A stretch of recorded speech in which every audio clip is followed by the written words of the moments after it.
ये आशीष आशीष और साथ ही साथ प्रकाश दीवान जी के डिस्कशन में एक बड़ा अफसोस हुआ मुझको। इन्होंने चार्जिंग स्टेशन की, चार्जिंग प्लेटफॉर्म की इतनी ज़्यादा बातें करी, लेकिन बीएचएल का जिक्र किसी ने नहीं किया। खैर कोई बात नहीं, आगे बढ़ते हैं। रचना जी हमारे अच्छा, साथ मौजूद एक हैं। मिनट रचना जी पता नमस्कार। है, आप सवाल पूछने के लिए आशीष नाम लेते हो और बोला एमएनएम फाइनेंशियल कैंडल को पूरा का पूरा कवर कर लिया। मुझे लगा कहीं मेरे पास ना आ रहे, तो मैं जवाब ढूंढ रहा था। कैंडल को पूरा पूरा कवर कर लिया तो कैंडल बुझ जाएगी। मैं तो जवाब तैयार करके बैठा था। वो तो पूरा बोला करिए ना, आशीष चतुर्वेदी के पास जा रहे हैं आप।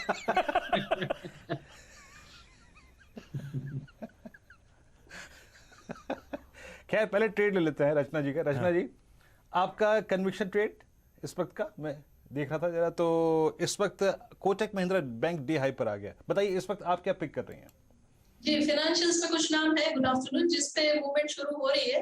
तो कोटक बैंक भी है, even Bajaj finance it is making good attempt. Bajaj Finance की भी अटेम्प्ट चालू है कि वो ऊपर जाने की कोशिश कर रहा है। और बजाज फाइनेंस की अगर बात करें, ये 7400 अगर सस्टेन कर लेगा तो ऊपर वाली साइड पे 7530, 7580 और 7600 की तरफ भी मल्टीपल डेज में जा सकता है। और इसके अलावा एक दो कुछ काउंटर से जिसपे मेरी नजर है, उसमें एक विप्रो है। टीसीएस वगैरह ने तो आज बहुत अच्छा परफॉर्म किया है, लेकिन विप्रो में पॉसिबिलिटी है आने वाले दिनों में तो स्विंग पोजीशन यहाँ पे बनाई जा सकती है विप्रो में। और अगर ये 662 सस्टेन कर लेगा तो ऊपर वाली साइड पे 680 और 685 की तरफ जा सकता है।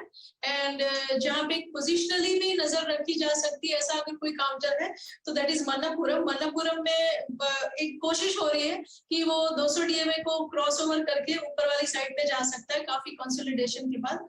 तो पोजिशनल कॉल वालों को उस पर भी नजर रखनी चाहिए। So Bajaj Finance, Wipro and Manappuram.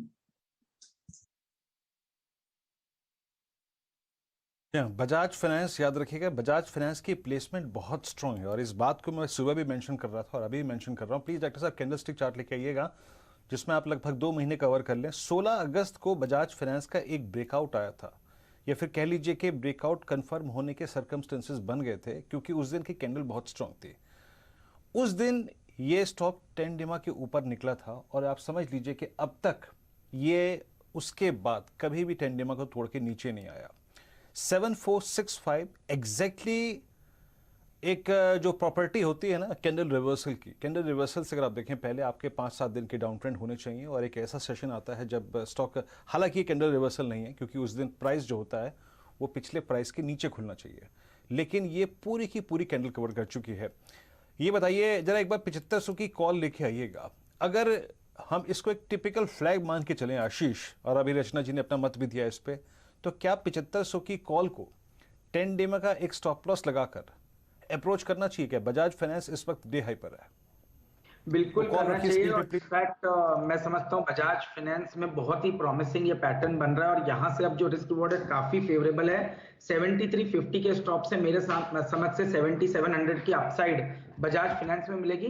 और उससे भी मजबूत चार्ट अगर से मुझे कोई लग रहा है तो वो बजाज फिनसर्व का लग रहा है, जो डेफिनेटली दोनों एक जैसे ही बिहेव करेंगे, बट बजाज फिनसर्व में भी जो स्ट्रेंथ है वो इसको मुझे लगता है 18000 के लेवल तक लेके जाने की तैयारी कर रहे हैं। तो 16700 के स्टॉप लॉस के साथ बजाज फिनसर्व पे ध्यान रहेगा और बजाज फाइनेंस पे जैसे मैंने कहा 7350 के स्टॉप लॉस के साथ लॉन्ग बने रहिए। 7700 तक की जगह बजाज फाइनेंस के स्टॉक में देखने को नजर आ जाएगी। तो ये कॉल आता हुआ इस कंपनी बजाज फाइनेंस पर दिन के हाईस पर लो से बढ़िया रिकवरी के साथ मूव दिखाता हुआ। और उस बीच नीरज वाजपेयी ने आज सुबह मेरे ख्याल से बिल्कुल टीम के फैग हेड में टेल एंडर्स के तौर पे लिया था कोल इंडिया, 4% का मूव। और सुबह कहा था कि 151 या 153 ब्रीच करेगा, 155 के टारगेट्स हासिल हो गए, 56 के लेवल्स छू लिया है। और बताया गया था कि भाई शायद कोयले के दाम 11% तक बढ़ाने की कोल इंडिया तैयारी कर रहा है। तो बहुत सारी खबरें बीच में आई थी कोल शॉर्टेजेस वगैरह की, कोल इंडिया हिल के नहीं दिया। आज फाइनली वो बढ़िया वाला मूव आता हुआ। गाबा सर आप इसका चार्ट चेक करिएगा, उतनी देर में जरा मैं एक काम करता हूं, दीवान साहब से कोल इंडिया का एक फंडामेंटल चेक ले लिया जाए। दीवान साहब, कोल इंडिया बड़ा लेगार्ड, कई लोग सरकारी कंपनीज का आईटीसी कहते हैं इसको, क्या करना चाहिए इसमें? अब चलना शुरू हुआ है फाइनली, खबरें तो बहुत सी चल रही हैं।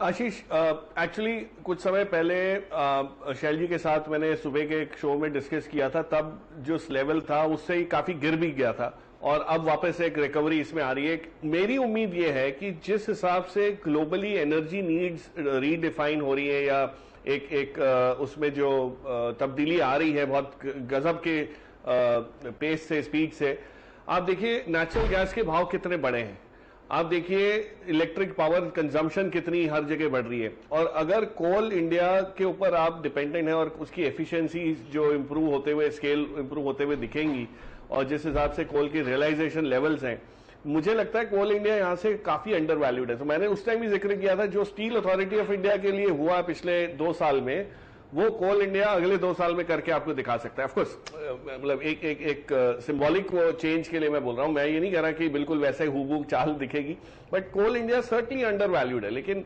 इशू जो रहता है वो यही होता है कि सरकारी कंपनी होने की वजह से चेंजेस उसमें समय ज्यादा लगा लेते हैं, जो भी तब्दीली लानी है उसको आपको धकेलना पड़ता है, अच्छा खासा पुश उसमें लगता है। बट जैसे ही वो आपको उसका आसार दिखना शुरू होंगे, कोल इंडिया की री रेटिंग जो है वो बरकरार रहेगी, मतलब और तेज रफ्तार से बरकरार रह सकती है। सो पॉजिटिव हूं। लॉन्ग टर्म के लिए लेना चाहे तो ले सकते हैं। आज का मूव तो न्यूज फ्लो वाला था, आपने सुबह ही इस पे छेड़ दिया था, तो उसके बाद देख लिया हमने क्या हुआ, लेकिन आगे चल के थोड़ी सी रफ्तार धीमी होगी लेकिन बढ़ेगी जरूर।